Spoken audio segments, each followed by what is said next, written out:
قصص الأوائل عبرة وبيان وبهديه وبنوره نطق الزمان. ما با نزول این قرآن از سوی خویش بهترین داستانها را که پیشتر از آنها آگاهی نداشتی برایت بازگو می کنیم.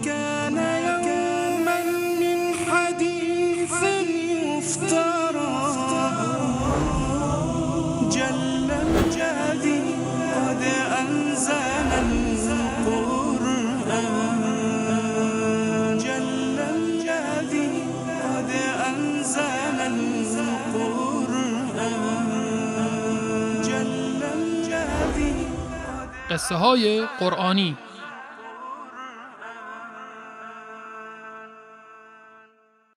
بسم الله الرحمن الرحیم. الحمد لله و الصلاة و السلام علی رسول الله و علی آله و صحبه و من والاه.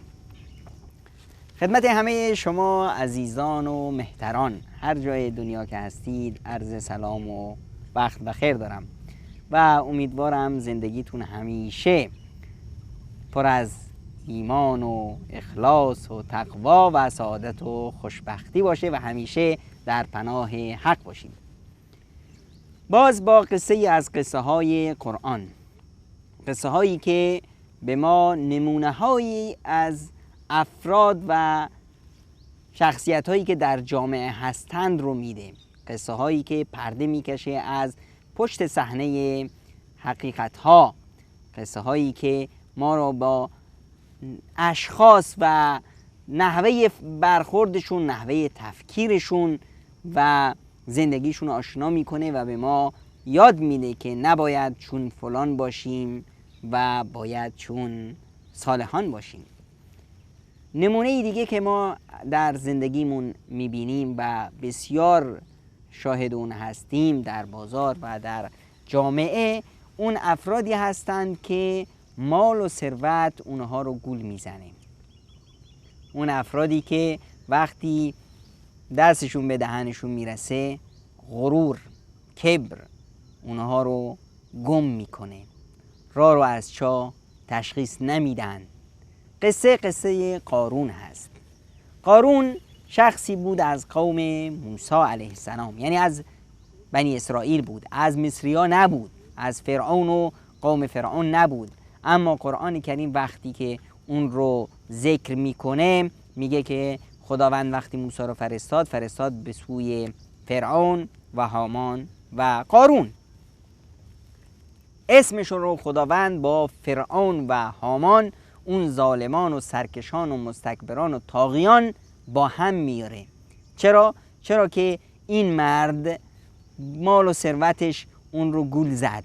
مال و ثروتش باعث شد که این شخص چون ظرفیتش کم بود زود پر شد و مغرور شد و ترکید. افرادی که تو جامعه میبینیم که یکم مال ثروتی دستشون میزنه همچین پوز میدن، تو خیابون راه میرن همچین سرشون رو بالا میدن، همچین سلامای سر بالا میدن. اینا به خاطر چیه؟ به خاطر اینه که ظرفیتشون کمه، زود پر شدن، خودشونو گم کردن. قارون از این جمله افراد بود. خداوند متعال به اون مال و ثروت بسیار زیادی داده بود که میگن که فقط کلیدای خزائنش و خزانه هایی که داشت، گاف صندوق هایی که داشت، کلیداشو یک چند نفر آدم قلدر و قوی و پهلوون نمیتونستن تکون بدن. این همه مال و ثروت خداوند به اون داده بود. خب شایسته بود که کسی که این همه نعمت رو از خداوند دریافت میکنه شکر نعمت ها به جا بیاره. اما این یارو این کارو نکرد، شکر نعمت ها به جا نآورد، هیچ کفران نعمت کرد و خودش رو هر روز با زینت و با خدم و حشمش می اومد تو خیابونا، جلوی چشم مردم ویراژ میداد، می اومد تو خیابونها و هر جا خودش رو خودنمایی میکرد و مردم بیچاره بنی اسرائیل وقتی اون رو میدیدن، بعضی هاشون خب مؤمن بودن، آدمای فهمیده بودند، آدمایی که دین رو خوب از حضرت موسی فرا گرفته بودند. اونا میرفتن نصیحتش میکردن که قارون جان این کارا رو نکن، خداوند بهت نعمت داده، نه به خاطر اینکه ظلم کنی، سرکشی کنی، استبداد کنی، به دیگران ظلم کنی، دیگران رو تحقیر کنی. نعمت داده که شکر نعمت رو به جا بیاری، در راه اصلاح جامعه ازش استفاده کنی، نعمتت رو در راه رسیدن به رضایت و خوشنودی الهی استفاده کنی، نه اینی که این مال و ثروتت رو بگذاری تا هیزم جهنم بشه واسط. اما خب همه مؤمنان این فهم و شعور رو نداشتن. بعضی از افراد ضعیف الایمان هم در بین بنی اسرائیل بودن، اونایی که مال و ثروت و زرق و برق زندگی اونا رو گول میزد. اونا وقتی که قارون میدن میگفتن به چه آدم خوششانسیه، خوش به حالش، چیا که نداره، ای کاش ما هم مثل اون میبودیم. بعضی ها اینطوری بودن و مؤمنان میومدن بینا میگفتن آی فکرتون کجاست، ثواب الله خیر، اون چیزی که خداوند واسه شما برای آخرت شما ذخیره کرده اون از اینو بهتره. مال و ثروت قارون همش در مقابل اون نعمت هایی که خداوند به شما در روز قیامت میده هیچ چیزی نیست و اونها رو نصیحت میکردن. و مؤمنان وقتی میرفتن پیش قارون و بهش میگفتن که این کارا رو نکن، با خدا باش، از خدا بیم داشته باش، فساد نکن، کارهای زشت نکن، به مردم ظلم نکن، چپاول نکن، دروغ نگو، مکر و حیله نکن، وقتی اینو بهش میگفتن و توصیه میکردن که ببین همه این نعمت ها از جانب خداست، خدا میگفت که انما اوتیتو علی علم، اینا رو خداوند به من داده چون که من کفایت دارم، من لیاقتشو دارم و خداوند میدونست که اینا رو به من داده. و این خودش همین دلیل اینه که این همه نعمت خدا به من داده، یعنی اینکه خدا منو دوست داره، خدا منو میخواد، اگه نمیخواد که به من این نعمت رو نمیداد. و اینجوری مردم رو مسخره میکرد و پوز میداد و مؤمنان رو مسخره میکرد. در روایت های بنی اسرائیل اومده که حضرت موسی به قارون گفت که باید زکات مال تو بدی. این پروردگار وقتی به کسی مال و ثروتی میده خب شرطی هم گذاشته که جناب من به تو 100 تا میدم، 2.5 به اصطلاح مال شما نیست، مال مردم بینوایان باید برسونی. قارون این کارو نمیکرد و در روایت های بنی اسرائیل اومده بود که حضرت موسی بهش گفته بود که از 1000 دینار 1 دینار صدقه بده به فقیران و مستمندان. وقتی اینا رو حساب کردید خیلی میشه، فکر کرد که چطور من از شر موسی خلاص شم. رفت با همین افرادی که دور برش بودن مشوره کرد و سلام مشوره گفتن که همینه، ما بهترین راه همینه که موسی رو بدنامش کنیم. اومدن و بنی اسرائیل رو جمع کردن و حضرت موسی رو گفتن که بیا. بنی اسرائیل جمع شدن که شما نصیحتشون کنی و حضرت موسی اومد اونا رو نصیحت کرد و گفت که کسی دزدی نکنه، کسی کار بد نکنه، کسی فاحشه‌گی نکنه. این قارون لعنتی پیشا پیش رفته بود با یک زن فاحشه اتفاق کرده بود که من یه تشت پر از طلا به تو میدم، تو بیا جلوی مردم ادعا کن که حضرت موسی با تو رابطه نامشروع داشته، فساد کرده و بعداً هم پول تو رو رد داده و بیا داد هوار را بنداز. خب وقتی که موسی این حرفا رو زد و قارون اومد گفت که اگر کسی زنا کنه، کسی فاحشه گیری کنه باید مجازات بشه، مگه نه؟ گفت بله باید مجازات بشه، باید جامعه رو اصلاح کرد، باید جلوی فساد رو گرفت. گفت حتی اگر اون شخص تو باشی؟ بله این در قوانین الهی من و شما وجود نداره، قانون الهی واسه همه است. و گفت که پس بنی اسرائیل میگن که شما با فلان زن فاحشه رابطه نامشروع داشتید. حضرت موسی گفت من، و خواست که اون زن رو بیارن تا گواهی بده. وقتی اون رو آوردن حضرت موسی علیه السلام به اون زن قسم داد که حقیقت رو بگه. اون زن هم ترسید از عذاب الهی و گفت که نه همچین موردی نبوده، بلکه قارون به من پول داده و رشوه داده که من بیام آبروی حضرت موسی رو ببرم. این قصه در کتاب‌های بنی اسرائیل اومده، واسه ما زیاد مهم نیست که این درسته یا نادرسته. این رو اگر مهم می بود قرآن کریم بدون اشاره می کرد. در این برای ما هیچ موردی نیست. اون جانبی رو که از قصه، اون تصویری از قصه رو که قرآن کریم روش تصویر انداخته و واسه ما نقل کرده، اون واسه ما مهمه و درس ها رو ما میتونیم از اون بگیریم.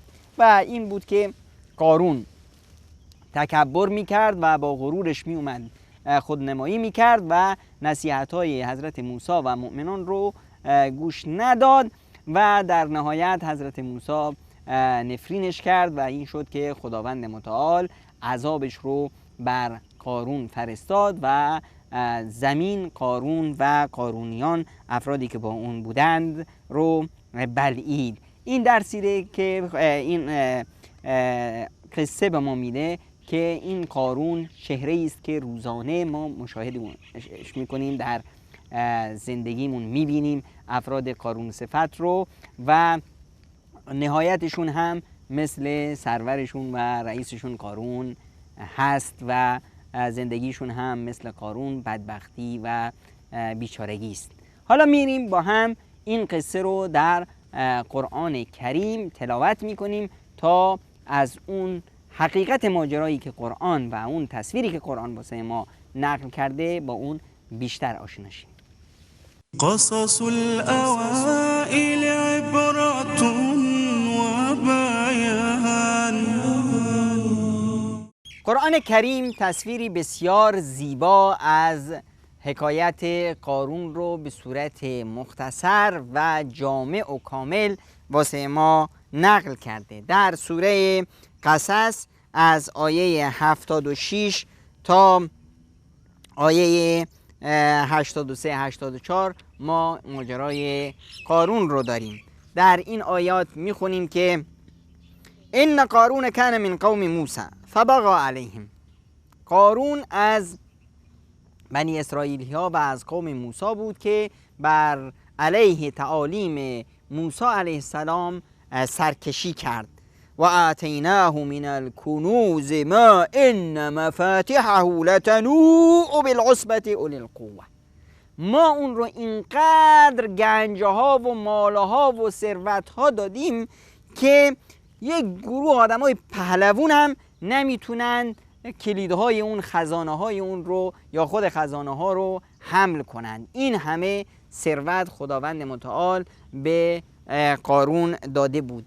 در واقع کنز در بسیاری از موارد به اون مالی اطلاق داده میشه که زکاتش رو ادا نکرده باشند. کسی بیاد و جمع کنه و زکات اون مال رو نده، همونطور که در آیه 34 و 35 سوره توبه ما قبل از این داشتیم که خداوند متعال میفرمایند والذین یکنزون الذهب والفضة ولا ينفقونها فی سبیل الله. اونایی که جمع میکنند، انبار میکنند طلا و نقره ها رو و در راه خدا اونها رو انفاق نمیکنند، سعی نمیکنند با اون ثروتی که خداوند به اونها داده رضایت و خوشنودی الهی رو بخرند، سعی نمیکنند خود راهشون رو به طرف بهشت استوار کنند و به طرف بهشت برند. فبشرهم بعذاب علیم. اونها رو به عذاب دردناکی بشارت بده و مژده بده. در اون روز که عذاب میاد، یوم یحمى علیها فی نار جهنم فتکوی بها جباههم و جنوبهم و ظهورهم. در اون روز همین مالها و ثروتهاشون میشه آتیش داغ جهنم، اونا رو میسوزونه، صورتاشون و پشتاشون و کمراشون و از هر طرف آتیش به اونا حمله میکنه و به اونا گفته میشه هذا ما کنزتم لانفسکم فذوقوا ما کنتم تکنزون. این همون چیزیه که برای خودتون جمع کردید، حالا عذابش رو بچشید. همین کاری که، همین بلایی که خودتون به دست خودتون به سر خودتون آوردید، این مال رو، ثروت رو جمع کردید، الان هم این نتیجهش هست. استفاده ازش نکردید، در راه مفید استفاده نکردید، در راه ساختن جامعه و رسیدن و بالا کشیدن خودتون به سوی خداوند ازش استفاده نکردید. جمع کردید که چی بشه؟ آخر شد آتش سوزان جهنم واسه خودتون. این قارون بود. اذ قال له قومه لا تفرح ان الله لا يحب الفرحین. قارون جان، اینقدر تکبر نکن، اینقدر خودنمایی نکن. خداوند انسانهای مغرور و خودنما و متکبر رو دوست نداره. اما قارون آیا حرف گوش میکرد؟ گوشاشو میخ زده بود و نمیفهمید. حالا مؤمنان نمیگفتن که آقا بیا مال تو بسوزون یا همه مال تو در راه خدا بریز به پیش مستمندان. نه، میگفتن در راه درست مال رو استفاده کن. این نعمت الهی است. نعمت رو شکرش کن. شکر نعمت نعمتت افزون کند، کفر نعمت از کفت بیرون کند. مخ تو به کار بگیر. قارون تو هیچی نداشتی، خداوند این همه ثروت رو به تو داد که ازش استفاده درست بکنی. استفاده درستش رو هم بهش نشون میدادند، نحوه درست استفاده رو بهش یاد دادند و بهش گفتند وابتغ فیما آتاک الله الدار الاخره، در اون چیزی که خداوند به تو داده سعی کن بهشت رو با اون بخری. هر چه مال و ثروت داری اون رو استفاده کن در مسیر رسیدن به رضایت الهی، به سعادت در روز قیامت. ولا تنس نصیبک من الدنیا، از دنیا هم خوشگذرانی کن، از دنیا هم استفاده کن، لذت ببر از زندگی که دادی. خداوند مخالفی نیست که تو از زندگی لذت ببری، از نعمتهایی که خداوند به تو داده بهره برداری کنی، استفاده درست بکنی، خوش باشی. اما در خوشی در همه حالتها چشمت به آخرت باشه. این دنیا گذراست، ما تو این دنیا مسافریم، به طرف آخرت میریم. خب خودمون رو واسه اون زندگی بزرگ، زندگی جاویدان آماده کنیم. و احسن کما احسن الله الیک. قارون جان ما از تو چیزی دیگه نمیخوایم، ما میخوایم بگیم که آقا همونطور که خداوند به تو احسان کرده، فضل کرده، به تو نعمت داده، تو هم به دیگران احسان کن، در راه خدا خوبی کن. خداوند به تو نعمت داده، تو این نعمت رو در مسیر درست ازش استفاده کنی. ولا تبغی الفساد فی الارض، دنیا رو فاسد نکن، به فساد نکشون، کارهای بد نکن، ظلم نکن، چپاول نکن، دزدی نکن، حرام خوری نکن، دروغ نگو. همه اینا باعث میشه که جامعه فاسد بشه.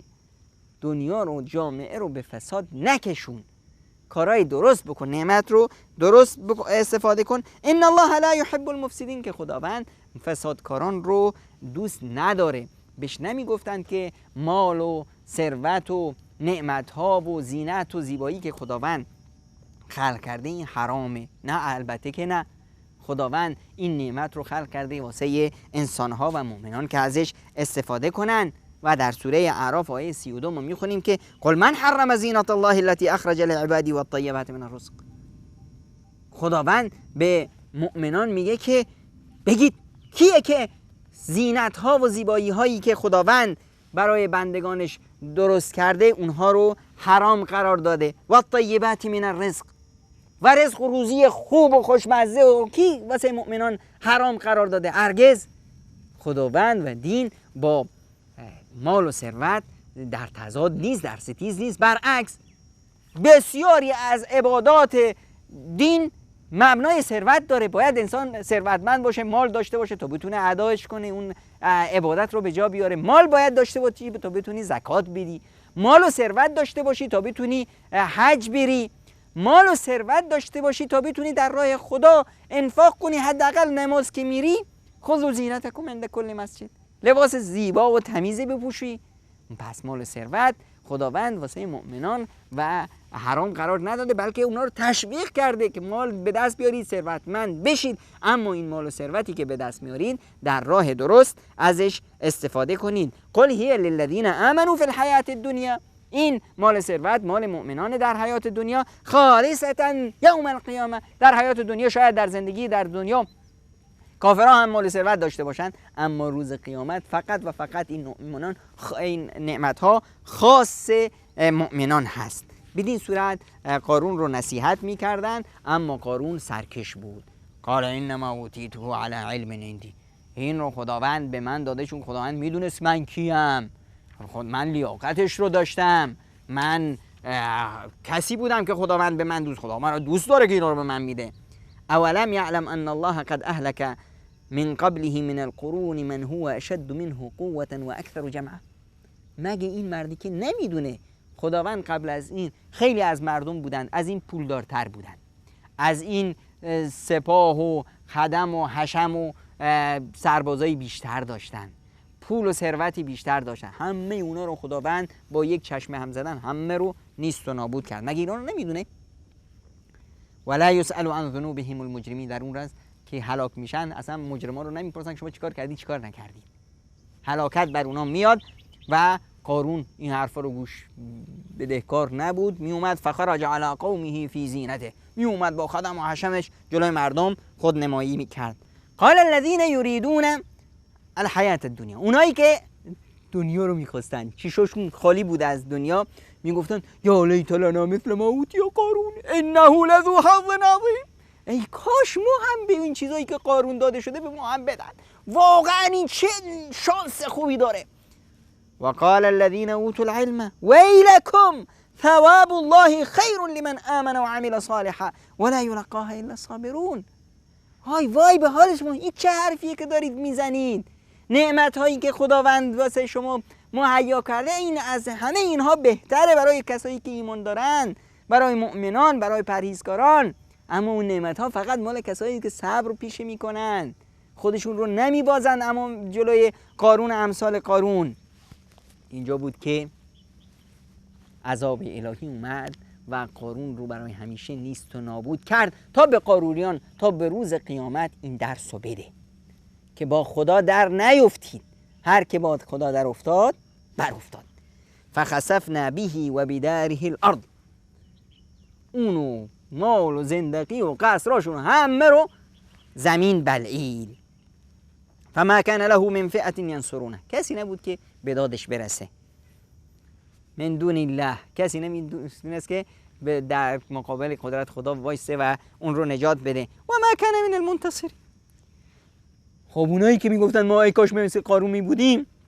و اصبح الذين تمنوا مكانه بالامس، اونایی که تا دیروز میگفتن ما میخوایم مثل قارون بشیم، یقولون ویک ان الله یبسط الرزق لمن یشاء من عباده و یقدر. والله خداست که به هر کی بخواد نعمت میده، بخواد نعمت رو ازش میگیره. لولا امن الله علینا لخسف بنا ویک انه لا یفلح الکافرون. وای کافرها هرگز موفق نمیشن. اگه خدا به ما هم مثل قارون میداد امروز ما رو هم مثل همون سر به نیست میکرد. ای خدا شکرت که به ما اینو ندادی.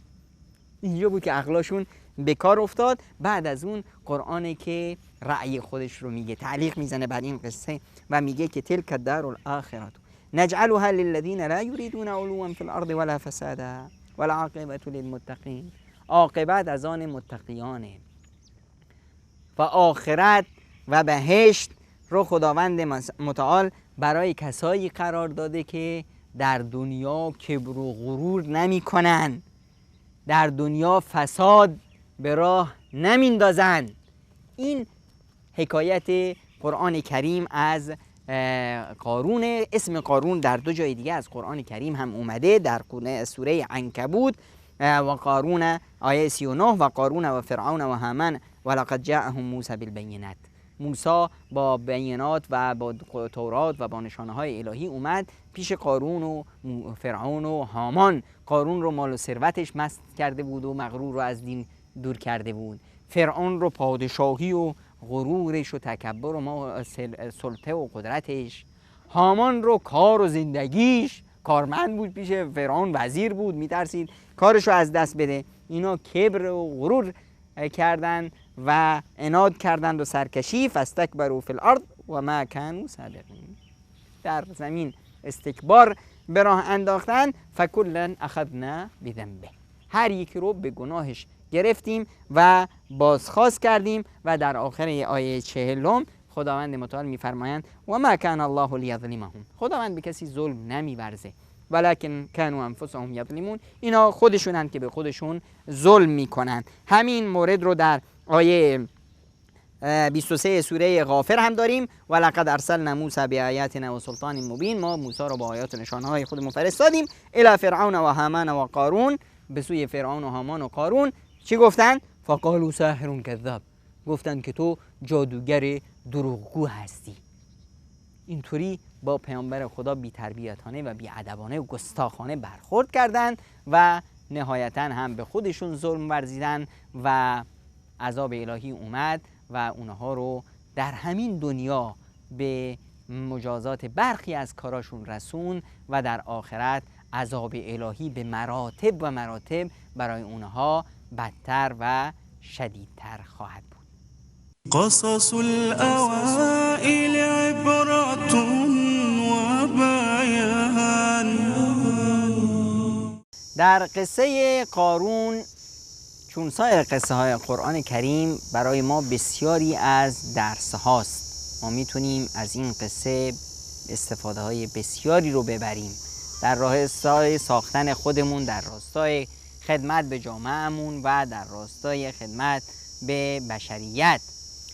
در این قصه ما دیدیم که خداوند متعال قارونی که از قوم موسی هست، از بنی اسرائیل هست، اسمش رو با فرعون و هامان در یک مسیر ذکر میکنه، چرا که کافران بر سر سفره طغیان و سرکشی همه با هم برادرند و با همند، مگر نه اینکه پیامبر خدا صلی الله علیه و سلم به ما یاد دادند که الکفر ملت واحده، که کفر در مقابل حق ایستادن و در صد راه اسلام شدن همشون با هم جمع میشن و ما این رو در دنیا شاهد هستیم که هر جایی این کافرانی که با هم چه نفرت ها و کینه ها و دشمنی ها دارن، وقتی که در مقابل اسلام قرار میگیرن همشون با همن. و در این قصه ما دیدیم که چه مسائلی باعث میشن که انسان از راه جاده حق به در بره.